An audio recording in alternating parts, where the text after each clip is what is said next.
morning, everyone. Welcome to our Mind the Moment's Tuesday morning gathering, brought to you by Harvard Pilgrim Healthcare and Tufts Health Plan.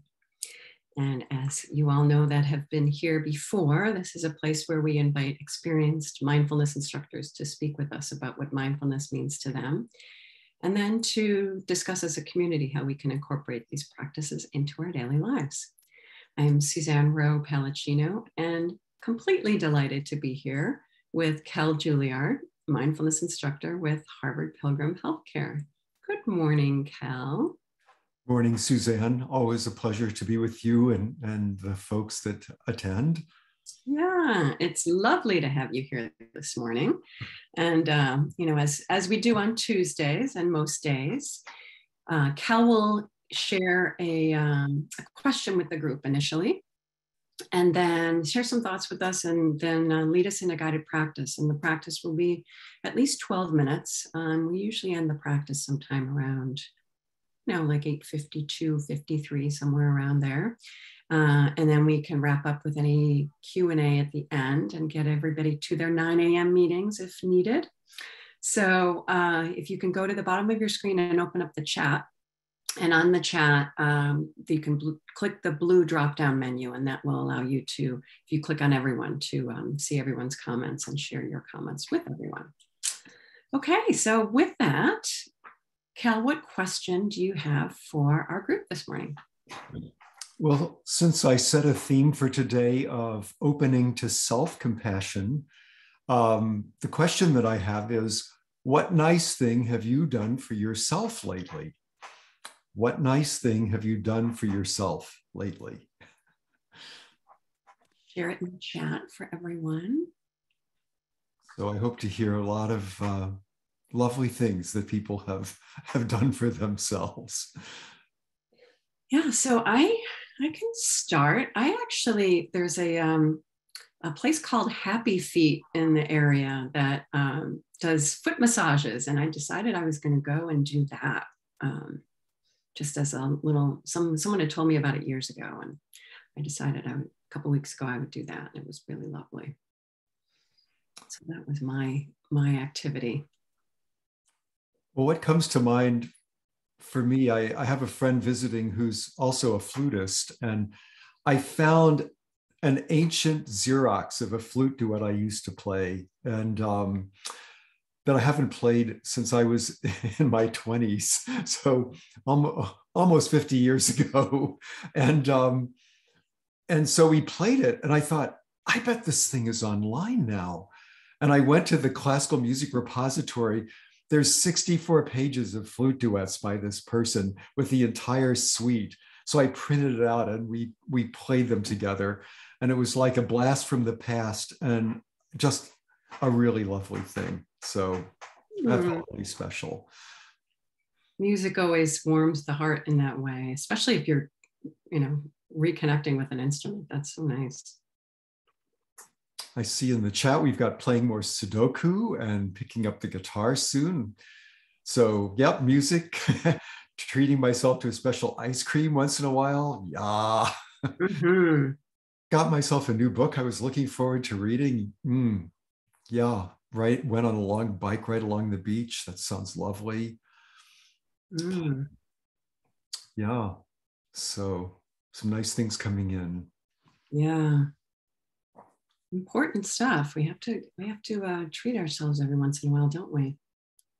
Well, kindness to ourselves is so important. And I think maybe I'd like to talk a little bit about, for many of us, self-compassion is actually challenging, and we find self-compassion more difficult than compassion for others.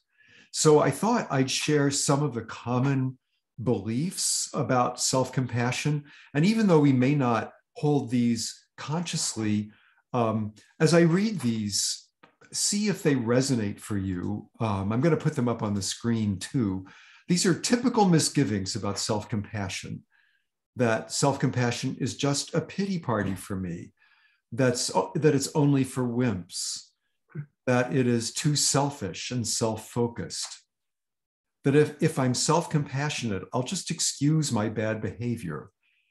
If I'm self-compassionate, I won't succeed. I need to be self-critical to have success in life. And that finally, I'll lose my competitive edge if I'm self-compassionate.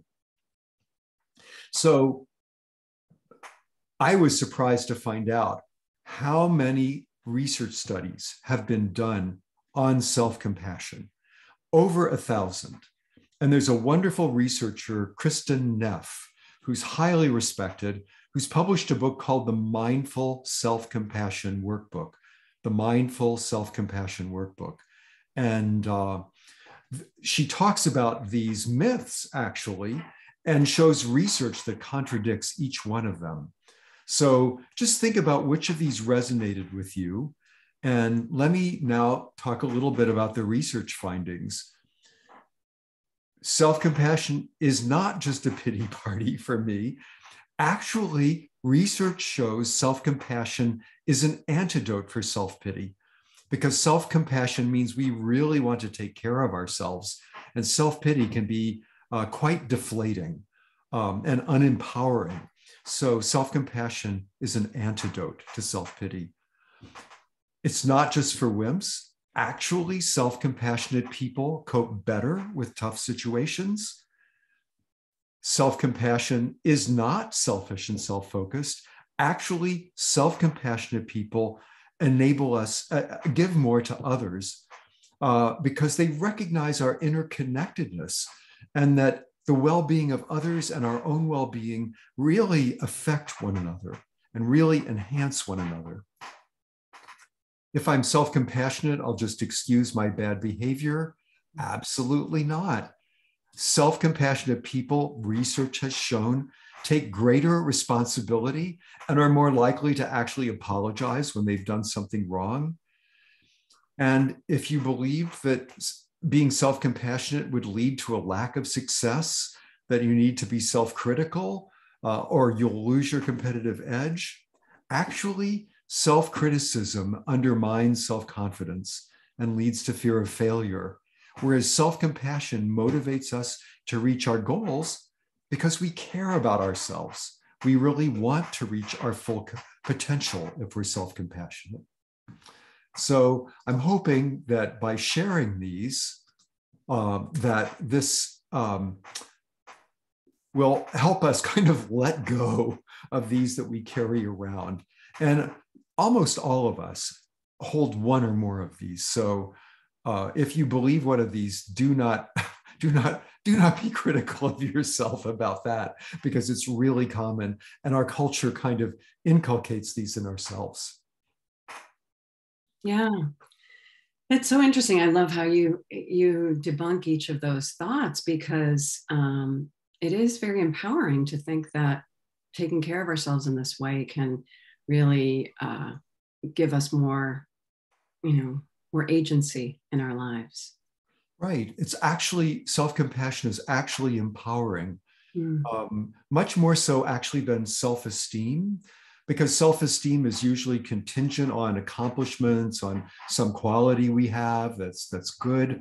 Self-compassion is only about, are we suffering in some way?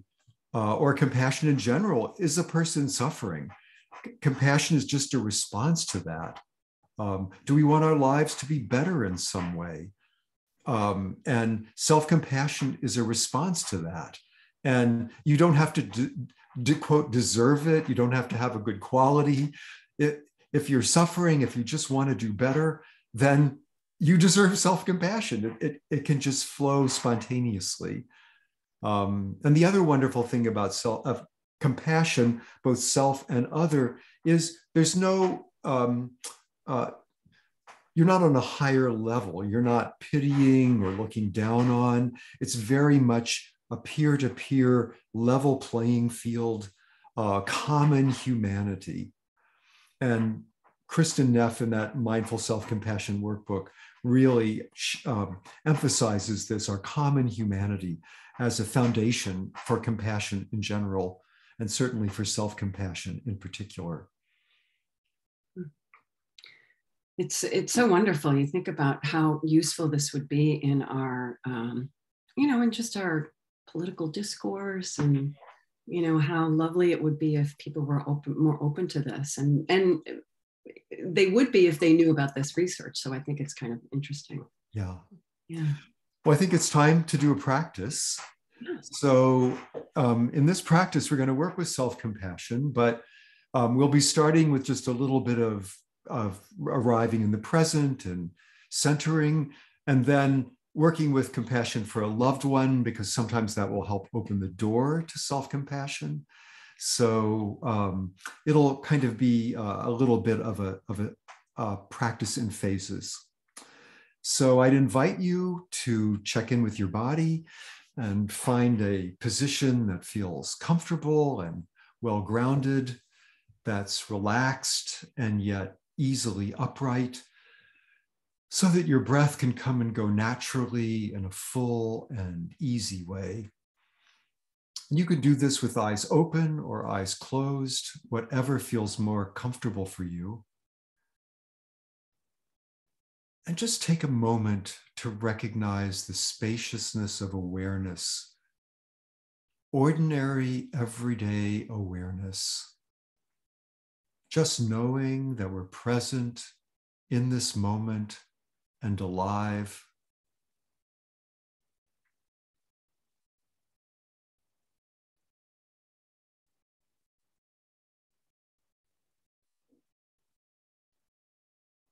Appreciating that aliveness. There's no need to block thoughts, feelings, sensations of any kind. Just notice that they come and go in the spaciousness of awareness itself.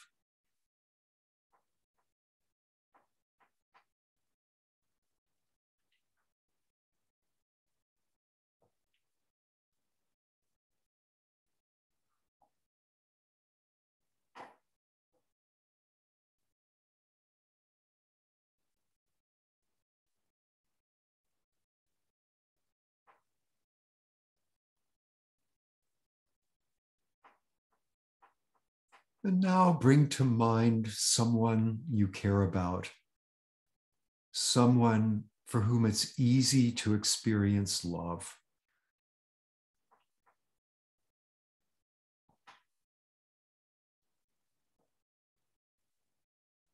It can be a person, an animal.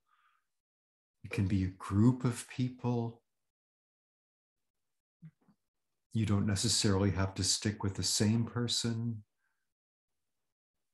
But someone, when you think about them, there's just a warmth of heart that kind of spontaneously arises.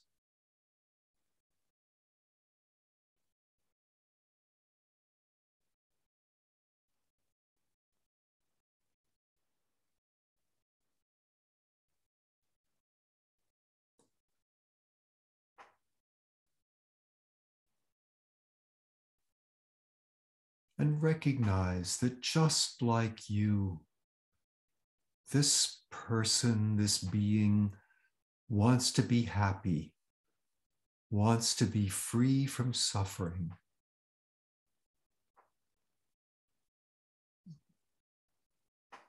And like us, like everyone, this person has challenges, perhaps challenges you don't even know about. Challenges to health, to family relationships, to creativity, to work life, challenges in friendships, distress about what's going on in the world with all the many stresses that our world is facing. Really recognizing the deep, strong, powerful wish that this person has to be happy, to be free from suffering.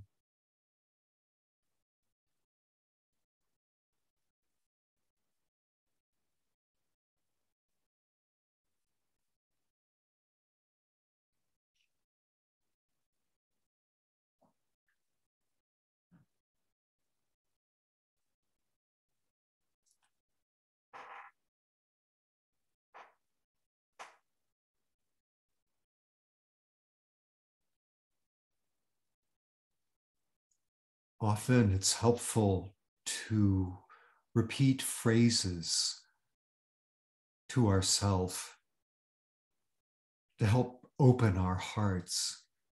Thinking of this being, may you be free from suffering and from its causes.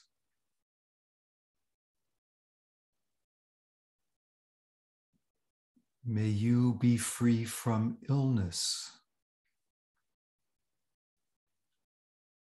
May you be free from danger of any kind.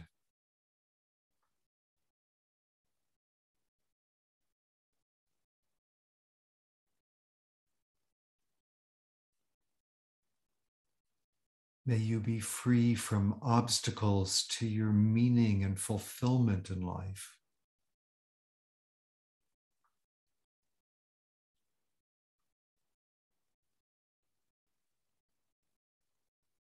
May you be free from harm of all kinds.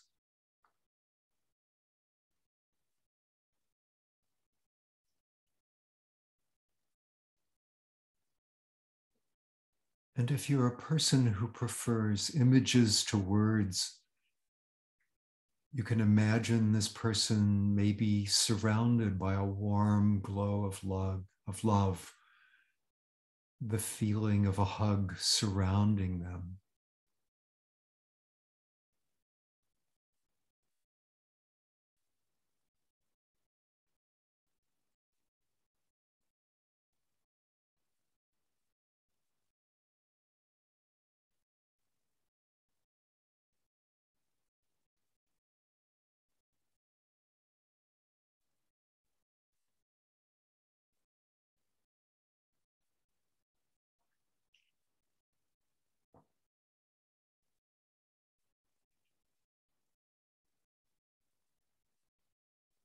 And now recognizing that just like them, you also want to be free of suffering and its causes.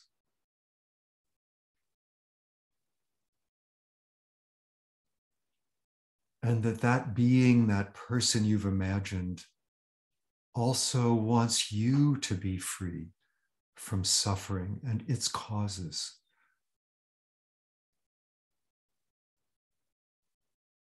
And so bringing the focus to our own life,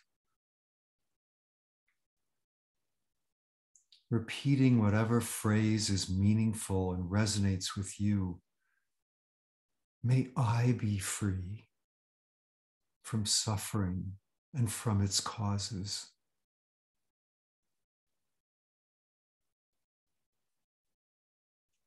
May I be free of illness.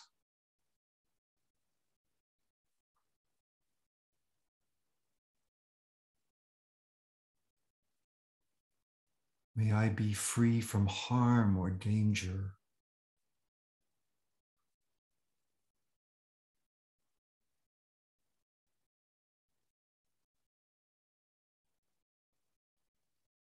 May I be free from obstacles to self-care, to meaning, to fulfillment and success.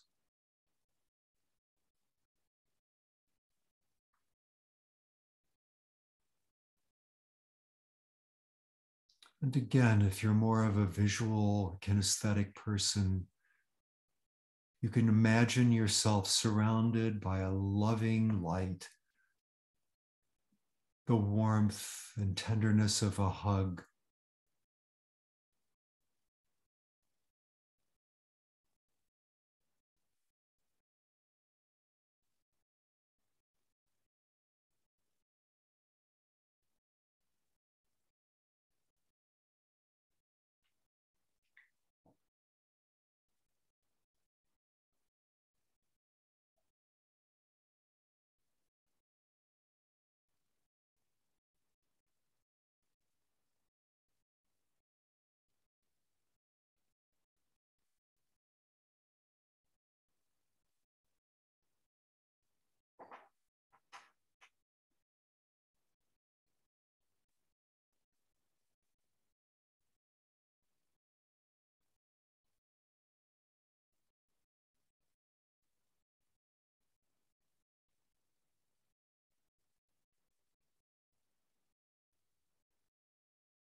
And now simply let your mind rest. Not distracted, and yet not meditating, just present. Simply noticing I'm aware and alive here and now.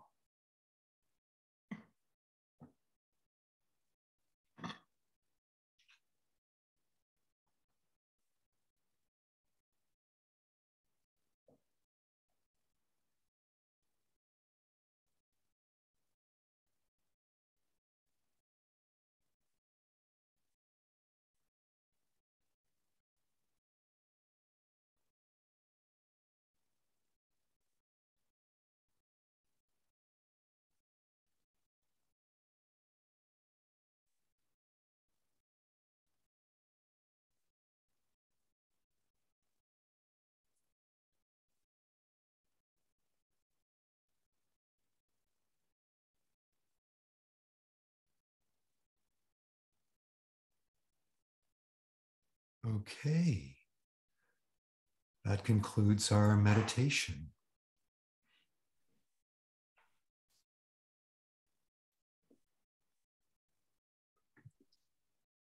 I'd like to mention another comment in the chat of putting down the to-do list and just did nothing for a while. I love that one.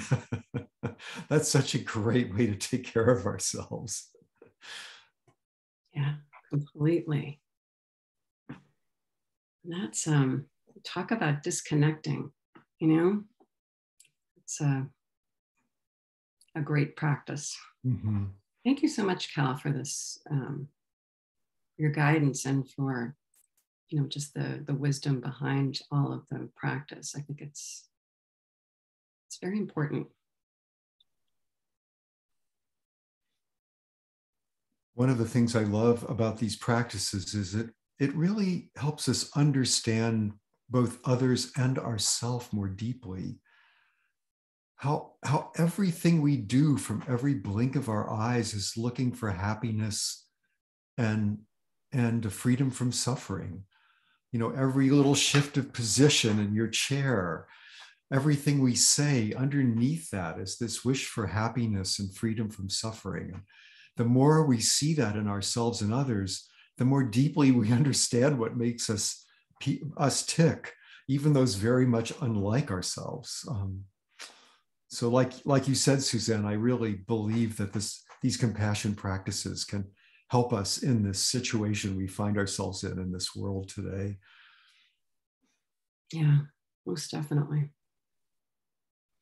I think the other thing related to how you guided this practice that was so helpful is opening up to someone that's easy to love. It's like that step, like you said, as a phased in approach. Like it's that step that helps us realize how easy it is to love that person, and how that kind of primes us to look back and think, you know, this person is picturing this person sending us loving kindness and sending us good wishes, and how important it is that we take that in from that person as well as ourselves.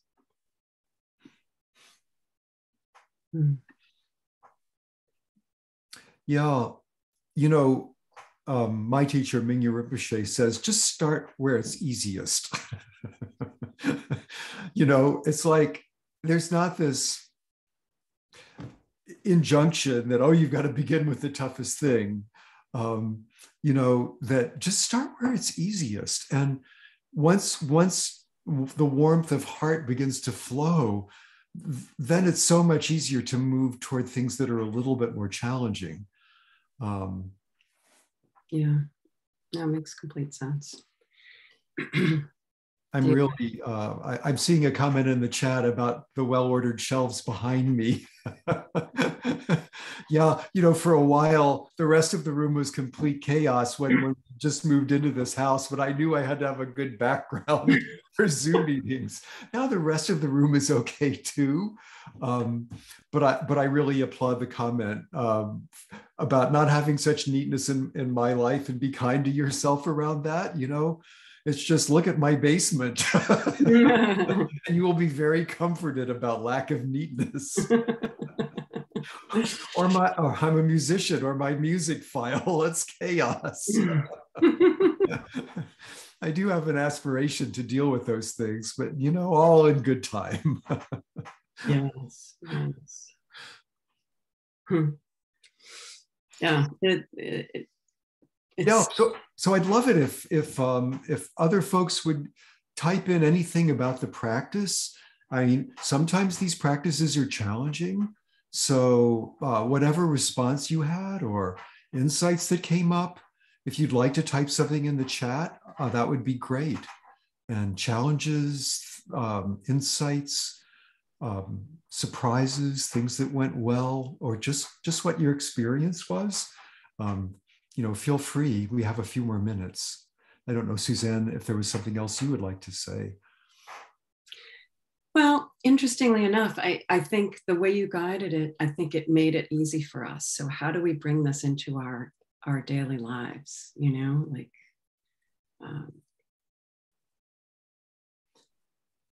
I see. Oh,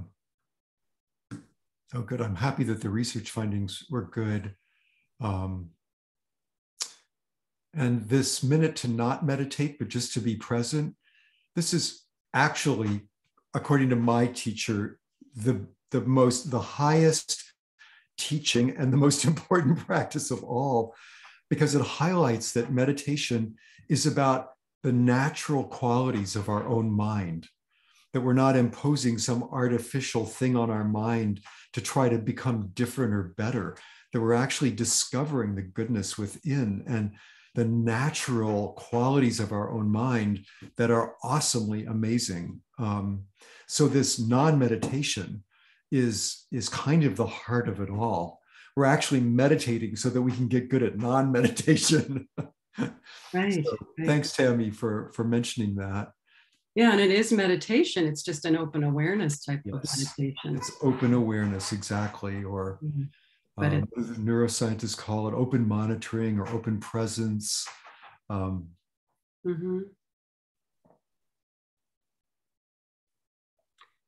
Yeah, so with that, just some guiding principles to bring us into our day, where like I mentioned, it was easier to do it in practice, but how do we bring this into our day? Maybe some guidance with that, Cal, would be good. Well, I think for me, the most powerful thing is just, of course, mindfulness, just to take a moment to step back from being lost in our thoughts and feelings. But this recognition that everything everybody does is coming out of what they believe is going to make them happy and free from suffering. Sometimes it's incomprehensible, but just recognizing that. And I found it incredibly helpful for me to look back at when I've been unskillful or done something challenging for others or even hurtful, to realize that in that moment, I thought what I did was going to create happiness and freedom from suffering, at least for myself. Really helps open the door for an understanding of others. That so kind of just tapping into that recognition that the people around us are really trying to be happy as best they know how. And then when you recognize how much suffering our attempts to be happy create, that sort of spontaneously opens up compassion for ourselves and others.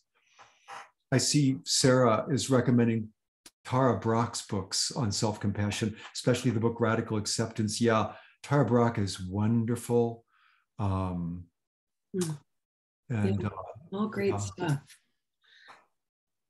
Thank you so much, Kell, for being here and for providing this guidance and this different way of thinking about self-compassion. I think everyone's quite grateful for it.